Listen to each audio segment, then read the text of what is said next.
Thank you. Good morning, everyone. So am I a broken record yet? Let's take these books out, please. Page 25. We are going to be looking at, as you see the study guides in the bulletins, chapter 8, 18 through 34. There's a lot to cover because these are miracle stories. They don't necessarily correlate to one another. So we'll go through them one by one. There are 3 of them that we're going through. And each one of them have their own, let's say, lesson to take from. So let's read. So page 24, begins verse 18 in chapter 8. And when Jesus saw great multitudes about him, he gave a command to depart to the other side. Then a certain scribe came and said to him, "Teacher, I will follow you wherever you go." And Jesus said to him, "Foxes have holes and birds have the air, and the birds of the air have nests, but the Son of Man has nowhere to lay his head." Then another of his disciples said to him, "Lord, let me go first and bury my father." But Jesus said to him, "Follow me and let the dead bury their own dead." Now when he got into a boat, his disciples followed him, and suddenly a great tempest arose on the sea, so that boat was covered with the waves, but he was asleep. Then his disciples came to him and awoke him, saying, "Lord, save us, we are perishing." But he said to them, "Why are you fearful, O you of little faith?" Then he arose and rebuked the winds and the sea, and there was a great calm. So the men marveled, saying, "Who can this be, that even the winds and sea obey him?" When he had come to the other side, to the country of Gergesene, there met him 2 demon-possessed men, coming out of the tombs, exceedingly fierce, so that no one could pass that way. And suddenly they cried out, saying, "What have we to do with you, Jesus, you Son of God? Have you come here to torment us before the time?" Now a good way off from them there were a herd of many swine feeding. So the demons begged him, saying, "If you cast us out, permit us to go away into the herd of swine." And he said to them, "Go." So when they had come out, they went into the herd of swine, and suddenly the whole herd of swine ran violently down to the steep place, into the sea, and perished in the water. Then those who kept them fled, and they went away into the city and told everything, including what had happened to the demon-possessed men.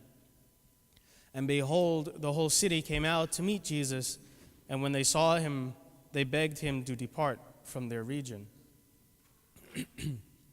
So again, there are 3 different stories going on here. One has to do with a scribe coming to Christ, asking him or saying, "I will follow you." Another person in that same story, "Let me bury my father first and then let me follow you." The second story, dealing with the winds on the sea and Christ calming the winds. Thirdly, is the 2 demoniacs of Christ said, "Come out of those people, go into the swine perish." And then the people of that village wanted Christ to leave. So there are those 3 stories in a nutshell. So now let's get into the first one. The way to glory always involves a cross. Now this verse, this pericope 18 to 22 seems very out of place.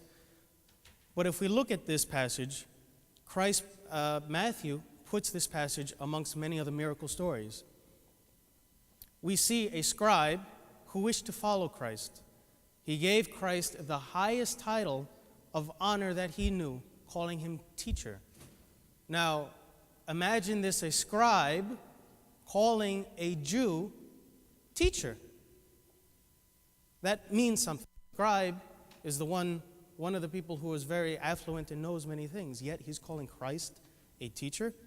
That in itself is a miracle. However, this is a miracle, this pericope, of the impact of Jesus' personality on men. This is a story of his personality, Christ's personality, what he had on the scribe. In verse 20, Christ says, "Foxes have holes and birds of the air have nests, but the Son of Man has nowhere to lay his head." What does this mean? Why is he telling someone, "Teacher, I want to follow you," saying birds have their nests, foxes have their holes, and I have no place to lay my head? What Christ is saying here is, before you follow me, think of what you're doing. Before you follow me, count the costs at which you are going to incur because you want to follow me. Are those costs in our minds treasures that we are gathering for ourselves here on earth, which we know we will take none of them? Or are we setting up treasures in heaven? Christ isn't looking for followers who, in this example, is the scribe, who can be swept up at a moment's notice in emotion, making decisions with a blink of an eye. He wants people, Christ wants people to follow him who know what they are doing. In Matthew 10:38, Christ talks about taking up a cross. In Luke 14:26, he talks about setting himself above the dearest relationships in life. In Matthew 19:21, he talks about giving away everything to the poor. He was always saying to people, "Yes, I know that your heart is running out to me, but do you love me enough for that?" For us, this means that we possibly pick and choose what we want to take. Like a salad bar. We go to a salad bar, we take some lettuce, maybe not, we take some spinach, maybe not some cucumbers, maybe add some feta, maybe some tomatoes. We take it, piquilia, right? A little piece, little hors d'oeuvres here and there. We take what we want and we leave what we don't want. Now, what does that mean? Sometimes we take what we want out of the church. Sometimes we take what we want to hear out of the scriptures. And we leave what we don't want. Why should we do that? Why should we pick and choose when the church and the body of Christ is the, the wholeness, the fullness of the faith, and not one person and another person? It is everyone. It is the wholeness that makes up this body. So in the analogy of the salad bar, we have to take everything. Although maybe we want to watch our weights, but we need to take everything from that salad bar. No matter if we don't like hearing it, no matter if we have a different opinion. Because if we open our minds and our hearts to the faith, to the love of Christ, everything will in time make sense. We leave the hard stuff in reference to the church: fasting, giving, self-reflection, and alone time with God, being nice, going to church, bringing our children up in the church. It seems like today's generation has kind of fallen away from that.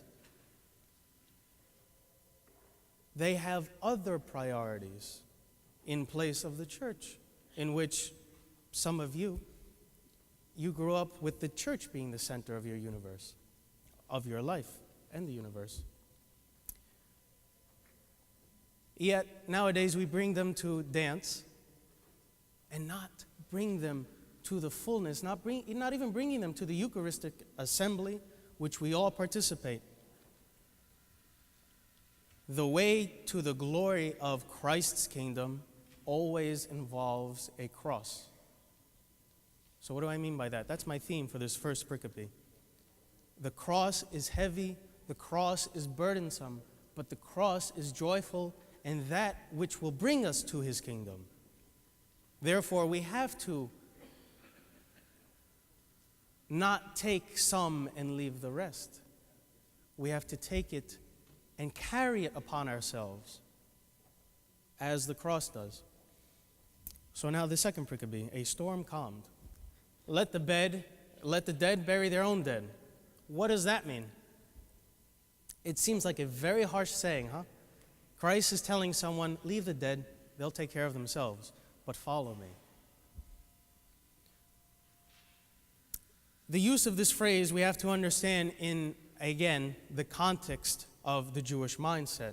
If you notice, just as a side note, a lot of the things that are written were written in Greek, but within the mindset of the Jewish person within that time, 2,000 years ago, okay?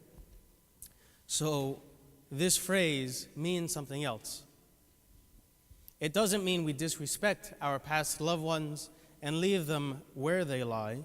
It means to procrastinate or to wait until the death of this loved one. In other words, what the man in this gospel is saying, what does he say? Lord, let me first go bury my father. He's saying, I will follow you someday when my father is dead and when I am free to go. So what does that mean? He's really saying, I'll follow you when I have time, when I want to, on my own watch. The tragedy of life is so often the tragedy of the unseized moment. In the best of us, there is a certain lethargy and inertia. There is a certain habit of procrastination. There is a certain fear of indecision. And often the moment of fine impulse is never turned into action and into fact. We've heard this saying, and I've said it before, yesterday's history, tomorrow's a mystery, today's a gift. That's why it's called the present, right? So what Jesus is saying to this man, you are feeling at the moment that you must get out of that dead society and that you must, in which you move, you say you will get out when the years have passed and your father has died, but get out now or you will never get out at all. So forget about yesterday, forget about tomorrow. It's today in which the decisions we make bring tomorrow. We need to seize the moment that Christ gives us to benefit his gospel, and by benefiting his gospel, ultimately the salvation of us all. So now the third pericope for today is verses 23 to 27, the calming of a storm.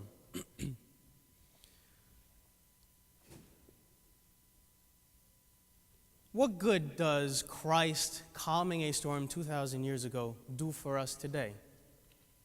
All right, it's a great miracle. So let's say he did calm a storm. A wonderful miracle that is indeed. But the meaning of what's going on in this pericope is that wherever Christ is, the storms of life become peaceful.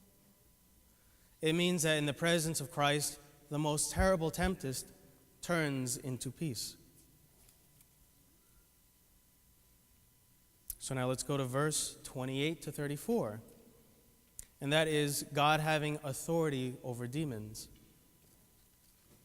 So what do we learn about God within this pericope? Again, to recap, Christ comes to the country of Gergesene. There he meets two demon-possessed men. They come out of the tombs. They're fierce. They are shocked that he is there, and they ask him or tell him, why do you come to us first before the end times? Have you come to torment us? And then he tells them, go into the swine, perish in the sea. and then people come out from the city and tell Christ to leave. So what do we learn about God? We learn in this story that God has authority over demons. In verse 28, the demoniacs ran to Christ, and the demons protested at his coming. Christ's presence also reduced them to say, "If you cast us out, send us away into the herd of swine," entreating permission to entering some pigs. Yet in contrast to demons, many people remain unaware of Christ as Lord and Judge. In other words, the demons recognized who Christ was. They recognized that he was the Lord and that he was Judge of all. Hence they said what they said. But we sometimes don't recognize as Christ as Lord and as Judge. The demoniacs asked Christ to command them into the pigs, not of their own will, but of his will, but of the Judge's will, but of Christ's will. Even Satan can't do anything without being permitted by God for a wise and holy end. Even demons know who their Lord and Judge is. So we learn about God, that he has authority over demons. Second, what do we learn about ourselves? How is it that the demons knew who Christ was? Don't you think maybe if the demons know who Christ is, we should also know who Christ is? We're made in his image and likeness. I don't think the demons are, but we as people are. So I think that's a heavier burden. And we're given a greater responsibility that we need to know who Christ is, more so than even these demons. So what does that mean? How do we get to know God? That means we need to know God. So how do we do that? We set aside all presuppositions that God will talk to us no matter what. We know that he will talk to us. We know that we will answer. We know that he will answer, and we know that we will answer him if we are willing to speak with him. But it's a two-way streak. We have to put forward the effort, and Christ will also answer us in that time when we reach out to him. We do this through prayer, fasting, and almsgiving. So thirdly, my third point, how does this affect our daily lives? It requires us to set time aside. Although we're busy, we have no time even maybe to eat. In my case, my wife hits me over the head. I should eat more. I should take care of myself. But we need to set time aside for Christ, for prayer, meditation, and for reading the scriptures. We are surrounded by this technology, right? By our phones, by our computers, not beepers anymore, not by these brick telephones, but by these little things that fit in our pockets called smartphones. We make appointments on these devices. We put into our calendars, hey, lunch with Ethel at 2 o'clock. I need to go and visit my kumbado at 5 o'clock for dinner. Why can't we also put set a slot of time aside, only 3 minutes for Christ, for alone time with God, for prayer? 3 minutes a day. When we take maybe an hour to eat dinner, 15 minutes to eat dinner, 30 minutes to eat dinner, whatever it is, 3 minutes a day to set aside for time with God.